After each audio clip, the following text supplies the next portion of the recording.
Bom dia! Paz do Senhor a todos vocês. Hoje, quarta-feira, 22 de 5 de 2024. Nosso devocional hoje se chama Relógio de Deus. Tinha duas senhoras e elas sempre eram visitadas por uma moça. E esta moça sempre observava o comportamento de ambas. Ela não tinha preocupação alguma financeira, estava em forma para a sua idade, em sua própria casa, mas ela sempre encontrava uma forma de pensar negativo sobre algo. Sempre ela murmurava.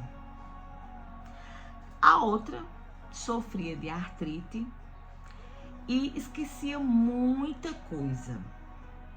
Ela morava num lugar simples e ela tinha um bloco de notas, porque ela tinha um esquecimento tão grande que ela precisava anotar todas as coisas que iriam fazer todos os dias para não esquecer. E um comentário, sempre o primeiro comentário de quando aquela moça chegava para visitar aquelas senhoras, o comentário desta segunda senhorinha era o seguinte: Deus é tão bom comigo. E aquela moça achava tão incrível. Como uma senhora que tinha tudo, vivia reclamando da vida. E uma que faltava-lhe tantas coisas, inclusive a saúde e a provisão de algumas coisas, a memória. E ela constantemente tinha gratidão a Deus, diariamente. Um dia, quando essa moça chegou nesta casa, essa segunda senhora tinha botado num bloco: amanhã sairei para almoçar. Que maravilha! Mais um dia feliz. E aquilo mostrou que não era a condição que mostrava a pessoa, o que ela tinha e o que ela expressava para o mundo.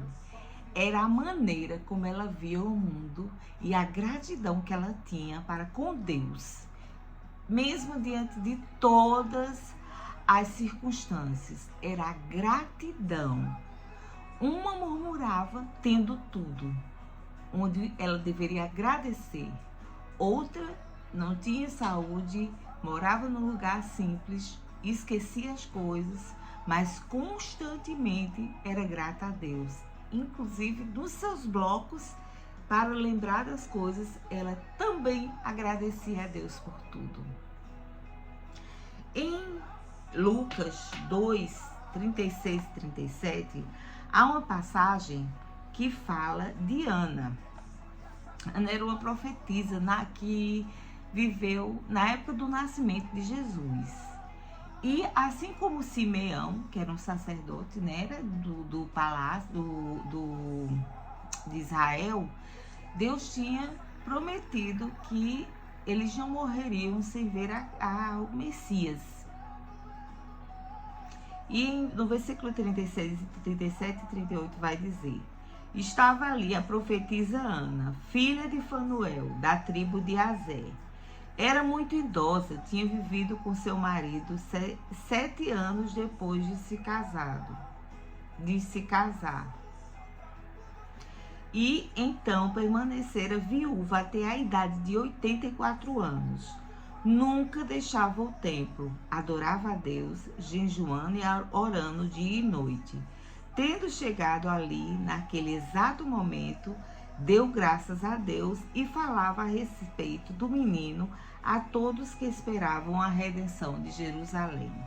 Ana era idosa. Ana tinha perdido seu marido, com quem ela só foi casada 7 anos, e depois desses 7 anos viveu sozinha.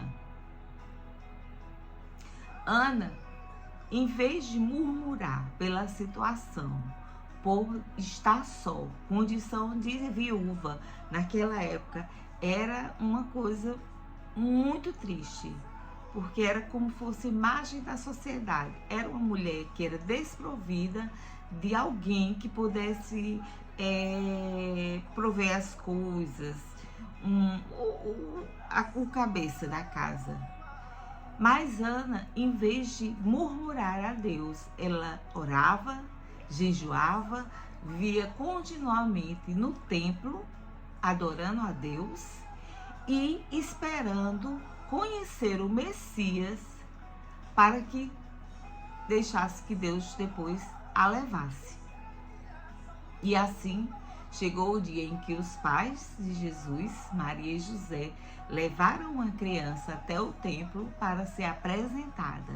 Um costume que ele perpetua até hoje no meio cristão evangélico. Quando as crianças nascem, elas são levadas ao templo, onde são apresentadas a Deus, feitas orações e entrega aquela vida nas mãos do Senhor.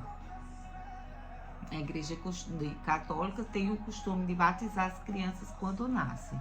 Mas para nós, que somos cristãos evangélicos, nós entendemos que o batismo é uma escolha de compromisso maior com Deus. E uma criança recém-nascida não tem condição de ter esse compromisso com Deus, assumir esse compromisso. E por isso, na igreja cristã evangélica, não se faz batismo. Apresenta ao Senhor e consagra aquela criança no templo. E quando ela tem uma idade que ela já entende que chegou o dia de ter um compromisso maior com Deus, ela se batiza. Porque para a Bíblia, a criança ela é inocente e até uns 10 anos, mais ou menos, em média. Então, não há necessidade desta criança, neste período de nascimento, ela tomar uma decisão que ela não tem condições de tomar, porque ela acabou de nascer. Não estou dizendo, condenando a Igreja Católica, só estou explicando o que é de meu conhecimento e o que eu convivo. E assim era Ana. Do mesmo jeito daquela senhorinha que, mesmo não tendo saúde, mesmo lhe faltando, vivendo com pouco, e mesmo sem memória, ela agradecia e dizia que Deus era tão bom com ela. Assim era Ana. Ela, em vez de murmurar por ser viúva e assim deve ter passado por grandes humilhações, não, ela continuava fiel e adorando ao Deus e aguardando o dia que viria o Messias. E viu, não viu grande, mas viu pequeno. E assim como o sacerdote Simeão, ela reconheceu que aquele era o Cristo que vinha para salvar o mundo. Isso, e com esta história de relógio de Deus, eu quero te dizer uma coisa.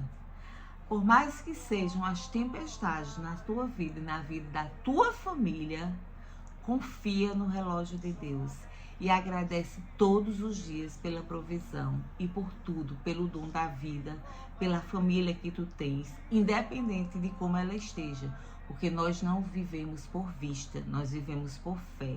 Então, pode marido ou esposa não estar nos caminhos de Deus, fazendo a vontade do Pai. Pode os filhos estarem em desobediência, mas são todos parte de promessa de Deus, porque você aceitou esse compromisso com Cristo, então eles passam a ser promessa. Então nós devemos sempre viver por fé e não por vista, pelo que vemos, mas pelo que cremos, porque isso é fé, é gerar fé e é profetizar na tua vida aquilo que Deus já garantiu que ia cumprir. Então, em vez de murmurar, adora.